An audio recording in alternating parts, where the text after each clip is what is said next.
long distance, you guys were able to foster dogs and kind of sit there and take care of them for a couple of months, and unfortunately you do have to give them back. To get a little more depth about that program, I'd like to welcome Miss Tracy and her guest up here. Give her a round of applause.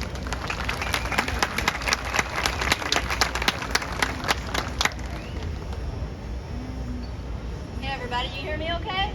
Yeah. All right, who wants a free puppy? No? One right here? All right, that's nice. Okay. My name is Tracy Can, and I'm with the Military Working Dog Breeding Program. It's the only Department of Defense breeding program we have. These puppies are born and raised at Lackland Joint Base San Antonio. We have a whelping kennel at 6 weeks of age. They go out to their foster volunteers who socialize them in the environment. You'll see a couple of our awesome puppies over here. These puppies are our sisters. This is Samora and Zena, and they're esteemed fosters who are still putting up with me after a number of years, and I have no idea why. When you foster a puppy for us, we support you in all ways. All equipment, food, veterinary care is all provided at Lackland, and and we provide all care and emergency care. I'm on call 24/7, or someone else is, some other poor soul, and we manage you throughout the fostering period, which is roughly 5 months. You have to puppy from 8 weeks to 7 months of age when they go into pre-training. And then if you really like puppies, I'll give you another puppy, and you can be a serial puppy raiser. In between that time, you can be a serial puppy sitter. So if you just want like a weekend now and then, you want some other poor soul to get some sleep. So believe it or not, I have some fosters here that are on their second puppy, but they still like me, and I don't know why. They were recruited last year at this event, so it's kind of awesome. They raised a puppy named Theo, and they're on their current puppy, which is Willow. And this is Livy, and she is very instrumental in raising her puppy properly, and she wants to let you know what fostering has meant to her. Hi everyone, my name is Livy Boney, and I'm a 12-year-old girl. Today I want to talk about a very special part of my life, training a Belgian who's part of the military program. Most people think military dogs are just trained to attack, but that's not true. The dog I'm training is highly intelligent, loyal, and very trained. She doesn't just attack on command, she listens, she observes, and she works with accuracy. It's not about violence, it's about control and teamwork. Working with her has been one of the biggest adventures of my life. It's taught me responsibility, patience, and how to build trust with an animal that's trained for serious work. Every day is different. We practice obedience, agility, and some advanced commands that I try out. She's like a teammate. We built a strong bond. At first, people were surprised, like, you're only 12 and you're training a military dog? But age doesn't matter.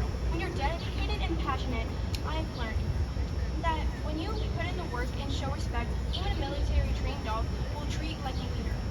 I hope my speech shows that young people can do big things, and I hope it changes the way people think about dogs like mine, and not just as tools for defense, but as partners and heroes in their own right.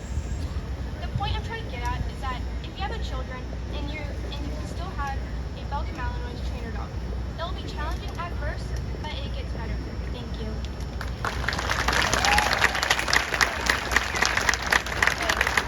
All y'all can be babies if you don't raise dogs now, right? Okay. There you are. Oh, now let me introduce Staff Sergeant Gutierrez. He's going to tell us all about the most exciting part with puppy Declan, who used to be a breeding program puppy and is now growing and doing his thing. Hello everybody. Super nervous if you can't tell. So we have Declan here. He was a puppy just like these ones raised up. At 7 months old, he came back to the program, and at 12 years old, we did a test on him to see if he's ready to train.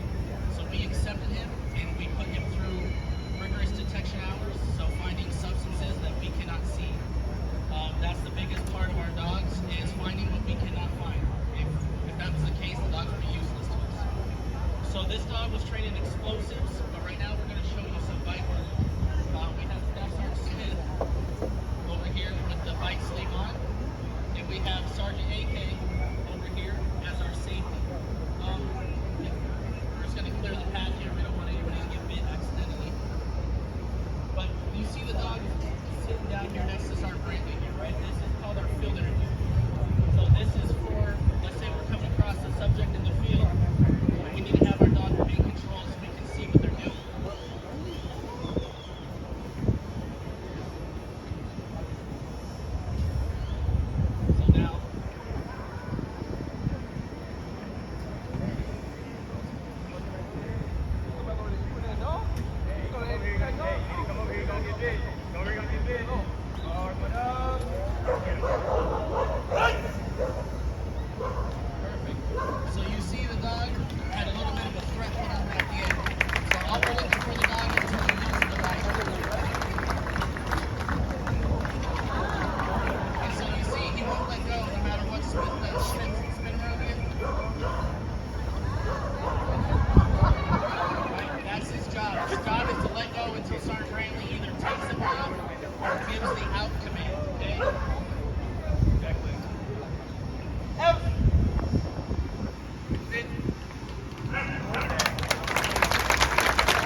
reacted based off of the decoy's movements of attacking the handler. The dog has to understand, if my dad gets attacked, I need to jump in and help him out.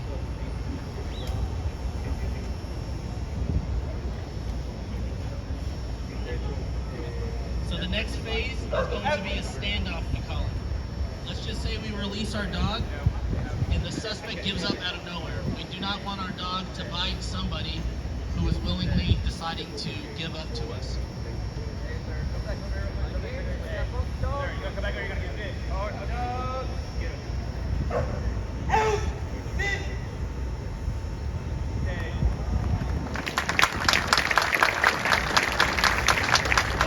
So right there, Sergeant King rewarded the dog with the bite because the dog was able to listen in a state of drive.